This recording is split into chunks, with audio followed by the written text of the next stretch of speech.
Assalamualaikum warahmatullahi wabarakatuh. Apa kabar anak kelas sekalian? Kelas 5 Tauhamid Ubaidillah. Semoga kalian selalu sehat dan tetap semangat ya belajar di rumah dan tidak pernah bosan dalam mendengarkan penjelasan-penjelasan yang Ibu berikan setiap harinya nanti. Nah, sekarang Ibu akan menjelaskan tentang tema 5F, subtema 1 pada pembelajaran 5 dan 6. Sebelum Ibu menyampaikan materi, Ibu akan memberikan tujuan pembelajarannya. Yang pertama, siswa dapat menjelaskan contoh peristiwa pemuaian dan penyusutan dalam kehidupan sehari-hari. Yang kedua, siswa dapat menemukan informasi penting dalam teks eksplanasi. Yang ketiga, siswa dapat membuat ringkasan dari teks eksplanasi. Yang keempat, siswa dapat mengidentifikasi karakteristik lagu daerah. Dan yang terakhir, siswa dapat menjelaskan tanggung jawab sebagai siswa dan warga negara. Mari anak-anak ya, kita buka buku kalian di halaman 28 sampai 38 dari pembelajaran 5 dan 6. Nah, pertama-tama Ibu akan menjelaskan tentang IPA, yaitu menjelaskan contoh peristiwa pemuaian dan penyusutan dalam kehidupan sehari-hari. Nah, selama Ibu menjelaskan, kalian garis bawahi di buku kalian masing-masing ya anak-anak. Nah, kita buka di halaman 28. Di sini ada suhu mempengaruhi berbagai peristiwa, misal peristiwa siklus air. Siklus air ini adalah perputaran air yang terjadi secara terus-menerus dari permukaan bumi ke atmosfer dan kembali lagi ke permukaan bumi. Nah, pengaruh panas pada suatu benda yaitu pertama adanya perubahan suhu dan wujud pada benda. Seperti yang kemarin sudah Ibu jelaskan ya anak-anak. Nah, yang kedua, suatu benda memuai dan menyusut. Nah, kalian sudah tahu belum apa arti dari memuai dan menyusut? Memuai adalah bertambah besarnya ukuran suatu benda jika dipanaskan. Nah, itu ada pengertiannya di halaman 28 ya, nanti kalian garis bawahi. Nah, kemudian di sini ada menyusut. Menyusut adalah berkurangnya. Kalau memuai itu bertambah, kalau menyusut berarti berkurang. Berkurang apanya? Berkurang ukuran suatu benda jika mengalami penurunan. Nah, pemuaian dan penyusutan ini biasanya terjadi pada benda padat, benda cair, bahkan benda gas. Nah, kemudian di sini ada peristiwa-peristiwa yang terjadi pada benda padat, benda cair, dan benda gas dari pemuaian dan penyusutan. Kalau pemuaian pada benda padat itu ada contohnya rel kereta melengkung saat cuaca panas dan kaca jendela pecah saat cuaca panas ya, itu adalah peristiwa yang terjadi pada pemuaian. Sedangkan pada benda cair, contohnya itu air raksa, cairan pengisi termometer yang bergerak naik jika terkena panas. Pada benda gas, ban sepeda meletus saat cuaca panas. Jadi kalau misalkan tiba-tiba kalian meletakkan sepeda kalian di udara yang paling panas terik mataharinya, maka ban itu akan meletus ya. Nah, di sini ada penyusutan. Di benda padat ini, contohnya kabel telepon akan memendek pada malam hari dibandingkan siang hari. Nah, yang kemudian benda cair. Benda cair ini ada agar-agar memadat setelah dingin. Seperti kalian pernah lihat ya, agar-agar itu akan yang tadinya cair menjadi ketika dingin itu menjadi keras ya. Jadi tidak berair lagi. Nah, kemudian benda gas, contohnya ban sepeda mengempis jika sepeda diletakkan pada lantai keramik dalam waktu yang lama. Jadi kempis, beda dengan pemuaian. Kalau pemuaian itu semakin mengembang, dia akan meletus. Sedangkan pada penyusutan, dia akan mengempis ketika terkena matahari sedikit saja ya anak-anak. Dan kemudian, Ibu akan menjelaskan tentang bahasa Indonesia, menemukan informasi penting dalam teks eksplanasi, dan kemudian membuat ringkasan dari teks eksplanasi. Dalam teks eksplanasi, banyak informasi penting yang dapat kita peroleh. Nah, bisa kalian lihat di halaman 30 dan 31. Di situ ada teks, nanti kalian baca sendiri anak-anak ya. Nah, Ibu akan menjelaskan tentang hal-hal yang sebaiknya diperhatikan dalam menemukan informasi penting dalam teks eksplanasi adalah ada di halaman 31. Yang pertama, membaca teks dengan saksama. Kedua, pahami pernyataan umum terlebih dahulu. Ketiga, pahami informasi penjelas atau pendukung. Yang keempat, pahami kesimpulan yang ada di bagian akhir.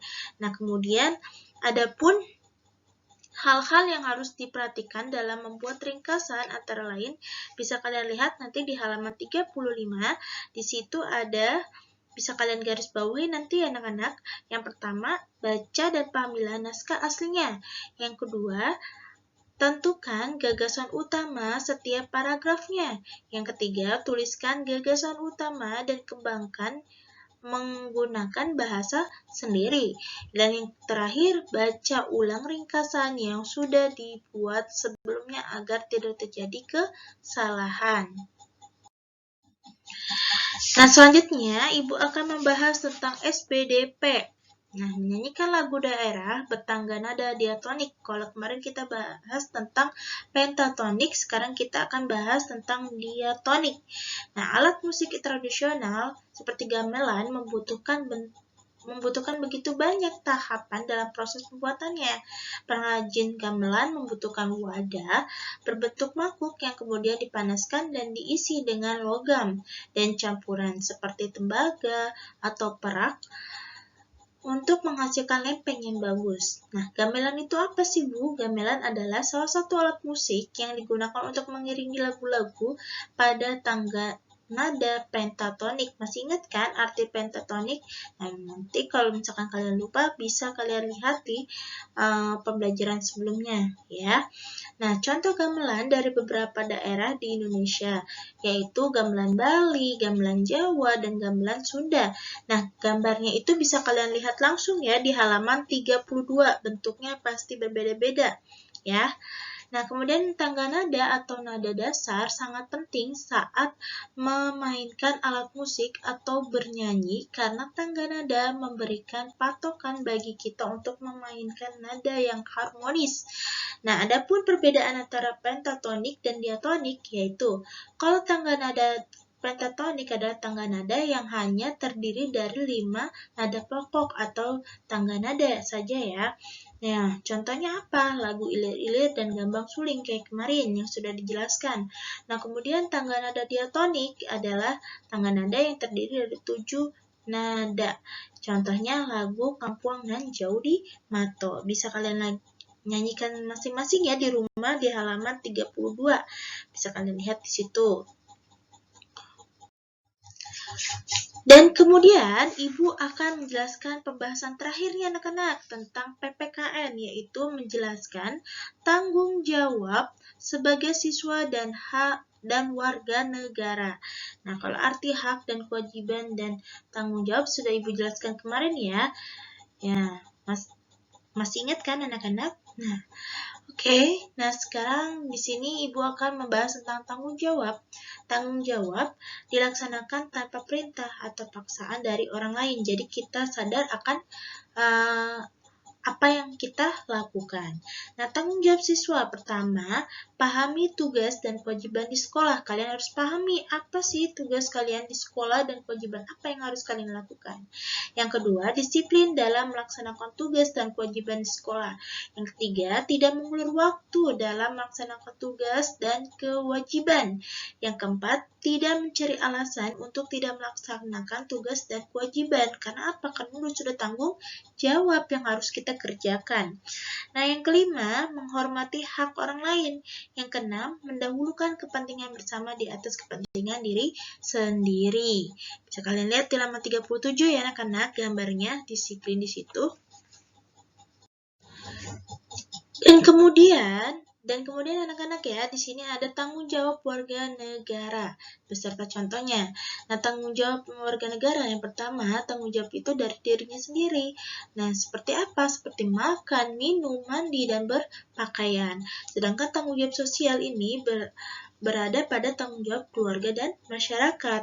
Nah, kemudian tanggung jawab nasional. Tanggung jawab nasional ini menjalankan kewajiban mematuhi peraturan dan perundang-undangan yang berlaku. Nah, kemudian tanggung jawab kemanusiaan, contohnya tanggung jawab dalam mewujudkan perdamaian dunia. Tidak ada pertengkaran, perkelahian, tapi perdamaian. Nah, tanggung jawab Tuhan Yang Maha Esa, contohnya tanggung jawab untuk menjalankan ajaran agama yang telah dianut sesuai kepercayaan masing-masing. Baik anak-anak, demikian yang bisa Ibu sampaikan. Nah, di sini ada tugas untuk kalian untuk mengerjakan paket tematik kalian di halaman 33, 36, 38, dan 39. Langsung di buku paketnya saja anak-anak ya. Jangan di buku BDR, karena tugas BDR itu untuk khusus yang Ibu minta untuk dikerjakan di buku BDR. Sedangkan kalau di paket, cukup di buku paketnya saja. Kalau tidak muat, kalian tulis di kertas lembar dan langsung di staples saja di bukunya. Baik anak-anak, semoga kalian paham apa yang Ibu jelaskan di hari ini. Akhir kata, wabillahi taufiq wal hidayah. Wassalamualaikum warahmatullahi wabarakatuh.